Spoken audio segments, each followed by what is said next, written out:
භාවයත් පෙරදරි කොටගෙන ක්‍රියා කරන්නෙමි. විශිෂ්ට දෙපළකොටේ මවුරට වෙනුවෙන් යුදපිමේ පෙරමුණ ගොස් උසස් නිවීමකට දක්වන ආචාරශීලී භාවයද මාගේ මොළම්වල විනාශ කරමි. කිසිවිටක සතුරාට යටත් නොවන මා තුවාල සහෝදර සෙමළුන් අරමුණ කරා විශේෂ බලකාය ශ්‍රී ලංකා යුද හමුදාවේ අනික් බලකායන් හා සැසඳෙන විට ඉතා කෙටි ඉතිහාසයක් ඇති බලකායක් වුවත් ඔවුන් වර්තමාන ශ්‍රී ලංකා යුද හමුදාවේ කොඳුනාරටිය බවට පත් වූයේ අතීතයේ සිට ඔබ වැනි රණවිරුවන් විසින් කරන ලද කැපවීම නිසායි. වර්තමාන ශ්‍රී ලංකා යුද හමුදාපතිතුමා ඔබ වැනිම මෙම අතිවිශිෂ්ට දුෂ්කර පාඨමාලා අවසන් කර ක්‍රියාන්විත දක්ෂතාවයන් සහ කැපකිරීම ඉටු කරමින් මුළු මහත් යුද හමුදාවේම නායකයා සහ ප්‍රධානියා වී සිටීම ඔබට තවත් ආඩම්බරයක් විය හැකිය. එතුමා අද දින අප දේශයේ සියලු දෙනාගේම ගෞරවයට පාත්‍ර වන අභීත දක්ෂ හමුදාපතිවරයෙකු ලෙස නම් දරා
පසුගිය දීපකෙල්ලු ධර්මස්කන්ධ ප්‍රහාරමාලාවට සම්බන්ධ මහා මොළකරු පිළිබඳ තොරතුරු මේ වන විට අනාවරණය කර ගැනීමට සමත් ඇති බව සමද මුඛ්‍යන්ත ආරාධි මාර්ග සම්පූර්ණ කරනවා.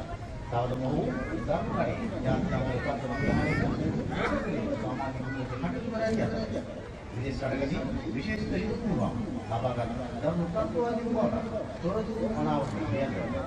ඔබට ගැනීමට සියලු නිවාස සංකීර්ණයේ වටවටවන ආකාරය සමගම නගර ප්‍රදේශවල තිබෙන විවිධ ජාවාන්ගේ නිවාස සංකීර්ණයේ කරවදී